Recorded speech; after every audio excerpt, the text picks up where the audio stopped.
Welcome back to another episode of Sanur Sessions, where we talk about all things Sanur. Now, this week's episode is a little bit different because we have a lot of news items to get through. Let's get stuck in. First thing I want to talk about is an update on Pantai Duyung. Now, some of you who have already watched my previous video on this will know that all the restaurants at Pantai Duyung, except 3 of them, which are Lemo, Seagrass on the Beach, and La Playa, all of those restaurants have been closed down, unfortunately. And that's because of, well, I don't know exactly why, but they're making way for a new development which is happening down at Pantai Duyung. Now, that comes as a great shock to a lot of people, but it's actually been in the works for a long time now, because the landowner has been telling the businesses down there that they are going to have to move in the future. In December, the business owners were told definitively that they are going to have to move. And some of the businesses were able to relocate or begin relocating. And the nest has already relocated down to Pantai Semawang. The other businesses, not so lucky. Coco Bistro has decided they're going to move to Kuta. And I've been told that Lila Pantai is moving down towards the Prama area. But apart from that, all those other businesses are gone. And today, what we see down there is a steel fence which has been erected. It's even more, the buildings have even been destroyed a lot more than they were when I was there last time. Now, I don't want to get involved in any of the local politics around this because it's just not my place to get involved in it at all. Needless to say, I really hope that over the next year or so that we see some positive developments down at Pantai Duyung. Now, the weather over the past week has been really terrible in Sanur, and I mean, it's actually worse than it has been for it's been raining for a month, but the past week has been really bad. And on Sunday, we had such a torrential downpour that there was flooding all across Sanur, widespread flooding. The road out the front of my house was nearly knee deep. You couldn't really get a motorbike through it without it getting broken down. We'd say mogok in Bahasa Indonesia. And Jalan Sakuta, which is a fairly big road, was flooded pretty extensively.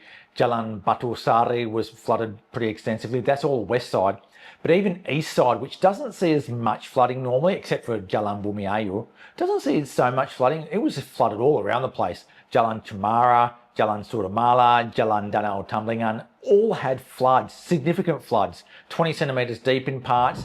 There are videos online where you can see cars and motorbikes trying to progress through those floods, sometimes breaking down. The rain has recently stopped, so as I'm recording this, there is no rain and it's a bit of a sunny sky outside, and a lot of those waters have receded very quickly.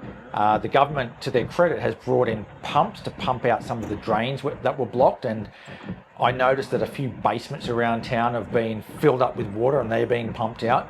It's quick. It's amazing how quickly that the government can get in and act on these things when they need to. So credit to them. Some of you may know about Warung Kursi Pendek. I've done a review on it recently. They are moving soon. So they're currently down at the Puri Masari Hotel, and they're moving from that location to another location, which they haven't talked about yet, but I'll update you as soon as I know where they're moving to. It's a great little Vietnamese restaurant that if you haven't tried it already, you really need to, because the food's fantastic. The Trans Metro Dewata bus system, that's the Teman Bus, or the public transport bus system, those little red buses that you see flying around the place, that was closed down on the 1st of January. No longer exists. So all those people that wanted to use the buses to get around, you can't do that anymore. Now, there has been progress since that time because of a public outcry about the stopping of the buses. There's a lady by the name of Nilu Jelantik. She is an activist and politician in Bali who really fights for the traditions of Bali, fights for protection of local rights. She looks after the social good of Balinese. Now, she's someone who has come out strongly against the closing down of the public transport system in recent times. Now, she said that the public transport system really serves those lower class people who can't afford public transport, and the closing down of the Teman Bus or Transmetro Dewata system has really impacted those people quite strongly. She's calling for the bus system to be reopened again and restarted, and I fully support it. I mean, that public bus system was actually a fantastic system. Even though it didn't have the ridership that you would hope that it would, it really served those lower class people really well. Now, I have friends that relied on that bus system to get to work every day, and now they are thinking about buying a car to get to work. And it just adds to the traffic situation in Bali, which we know can be pretty bad. So big thumbs up to Nilil Jalantik for really trying to push for this to be reopened. Now, on that front, the Bali governor named Wayan Koster has come out and said that he wants to reopen the bus system as well, which is great news. What he has said is that it's quite an expensive system to run, and it's running at a loss of 90 billion rupiah per year. And the Balinese government doesn't have the money to keep funding the bus system in its current format. So he's proposing a revised system, something that's a little bit more economical, and perhaps some sort of cost sharing arrangement with perhaps some of the more local governments like the Denpasar government or the Tabanan government, and maybe the central government can chip in a bit of cash as well. But whatever the case, hopefully they can come up with a solution that helps move people around without causing traffic, because I think Bali really needs good public transport, and this was a great first step. So hopefully the people in power can come up with a solution. Let's just sit and wait and see what happens. What's on in Sanur? The Prama has its latest calendar of events up.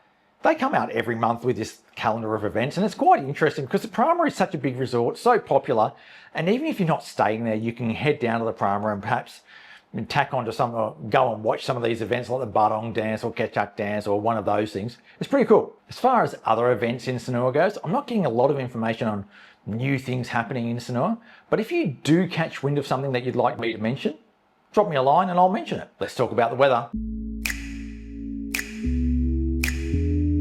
Now, I wanted to talk about the weather in Bali because it's been extraordinary. Normally I just gloss over it and take a look out the window and see what's happening, but this has been something quite unprecedented. Now, I see a lot of people saying, oh, it's the wet season, of course it's going to rain. Well, it's a different wet season to normal. Of course, it always rains in Bali in the wet season, but not like this. A typical wet season in Bali and in Java would be that you get a 2 or 3 hour torrential thunderstorm once per day, usually in the afternoon, and that's about it. If you have a drier wet season, you'll have day after day of no rain, but that's quite unusual as well.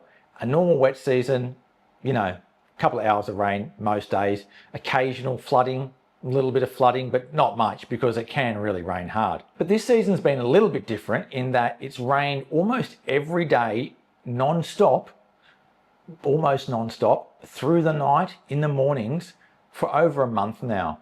It's been quite a lot of rain. I mean, it'd be great to know how many millimeters they've actually been getting because it's been so severe. I've never seen anything like it before in all of my time in Indonesia. And what it's meant for a lot of people is you're just trapped inside. It's almost impossible to go outside and do things. You can't really even walk along the beach unless you're happy to just go out in the rain and just get completely wet, which I guess you might do. If you're here on holidays and you've only got a week, you might just go out there anyway because you've got no other choice. But it's been terrible. We've been sort of hemmed up inside. You go a bit stir crazy, you get a bit of cabin fever if you've been hemmed up for too long. And one of the things that I really like to do is go out and run every morning. I haven't been able to do that every morning. I've been able to do it occasionally. I've been trapped a few times. Christmas Day, I got done by a torrential thunderstorm. And Sunday in particular, the one that's just gone by, was so heavy. It rained as heavy as I've seen it anywhere in Indonesia for a good couple of hours. Normally when you get the really torrential stuff, it only lasts for 10 minutes and goes away, but this lasted for a couple of hours and everything flooded. Absolutely everything flooded all the way up and down the main street. It was gutter level. It was coming over the tops of the gutters everywhere. It was quite phenomenal to see. So this has probably spoiled a few people's holidays. I hope it clears up a little bit. I know that the wet season's got another couple of months to run, or at least another 6 weeks to run, and we'd expect there to be a bit of rain before the end of their wet season. But hopefully we get back into the swing of things where it doesn't rain so much. I know today's been a beautiful day to go out for a run. Not only that, the sun's been shining. It's been quite spectacular. You know, if it rains this afternoon, big deal because it's quite dry everywhere at the moment. And if we get back into the swing of things of having a bit of sun, a bit of rain, I think everyone will be pretty thankful about that. Searching for property. Now, most of you will know I've been searching for property over the past 6 months, and my search continues. I've not really found anything that suits. It's not just about price, but it's also about the quality of the property, the type of sale arrangements they've got. I just am not seeing anything I'm really happy with. And that's more to do with the amount of stock that's available in Sanur rather than anything to do with price. Of course, if you're willing to spend a lot of money, you can get something really nice. But in that middle tier, there's not really a lot available. Even freehold land, there's hardly anything available at the moment. And it's kind of got me thinking that maybe in the future, I might look outside of Sanur for something to buy. And I was never going to consider that. I am patient and I will wait for something in Sanur, but if it doesn't come up, I am willing to look a little bit further afield. And I guess for anyone watching at home, if you're looking at coming to live in Sanur, don't just close your mind to Sanur only, Sanur only, Sanur only, which is what I was doing originally.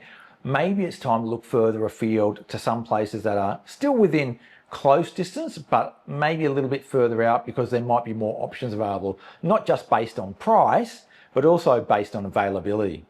The land here in Sanur is quite tightly held. Let's do Q&A. This question is from DJM Sydney, and they ask, is it true that the 12 businesses and cafes around Coco Bistro have been torn down to make way for a new resort? Well, yes, we just talked about that. They are gone. But also, what happens now? Do we still stay in the southern end of town, or should we move and stay in the northern end of town? Now, a couple of people have asked a very similar question about, is it still worth staying around Duyung now that the construction of a new perhaps resort or beach club is going on? And I can't say specifically about Duyung because Duyung is going to be a construction site from now on, but the southern end of town is quite large and there's some great hotels down there. They're not all on the beach. Like one of my favorites is a small, simple little guest house called Cambodia Guest House. I love that place. That's in the southern end of town, and I'd recommend that in a heartbeat, no matter what's going on at Pantai Duyung. Suramala Resort, brilliant resort, brilliant resort. I'd stay there. That's in the south. But if you need to be near the beach and near restaurants along the beach, well, maybe the north would be better, but most people aren't really that fussy about being on the beach and needing to be near restaurants on the beach. So I wouldn't really change my preference in terms of where to stay in Sanur based solely on the Pantai Duyung issue, but it's certainly something you are going to need to consider if you were going to stay really close to Duyung because you wanted to eat at those restaurants all the time. Well, that might be a consideration about maybe changing where you want to stay. Simone Taylor asks, where can I get tahu isi? Now, tahu isi is filled tofu. That's really the basic answer to that. There is a tahu sumedang place on the bypass, which I think is fantastic. It's a real authentic place. The guy's from West Java, so Sumedang is a place in West Java, not too far from Bandung, and tahu sumedang is the specialty of that area. It's a very specific tofu. It tastes really good. And the guy that runs it is a genuine Sundanese person, so he knows what he's talking about. And they have tahu isi on the menu there, or the filled tofu.